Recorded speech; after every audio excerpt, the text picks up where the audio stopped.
ప్రభు మార్గము శ్రేష్టమైన జీవమార్గం. అది రాజమార్గము. ఆయన చెప్పాడు, నేనే మార్గము సత్యము జీవమని.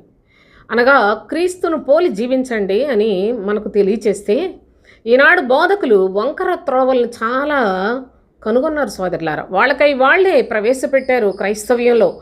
అన్ని వంకర మాటలు మాట్లాడుకొని ప్రభువు చెప్పిన మాటకు వ్యతిరేకమైన మాటలు బోధిస్తూ, ఆయన ఆత్మ సంబంధమైన సంగతులు చెప్తే వీళ్ళు శరీర సంబంధమైన సంగతులు చెప్పి ప్రజలందరినీ వంకర త్రోవల్లోనికి ఈడ్చుకొని వెళ్ళిపోతున్నారు. అట్టి వారు పాపము చేయి వారితో కూడా కొనిపోబడతారు. తెలుసా మీకు? అనగా వంకర త్రోవలో ఉన్నవాడు, పాపం చేసేవాడు ఒకే స్థలానికి వెళ్ళిపోతాడు. అది జాగ్రత్తగా మనసును పెట్టి నేను ఏ మార్గంలో నడుచుకుంటున్నానని ఆలోచన చేసి వివేకముతోటి దేవుని యొక్క సత్యమైన బోధయందు విశ్వాసం ఉంచి జీవించుట ద్వారా మన మీద సమాధానం ఉంటుంది.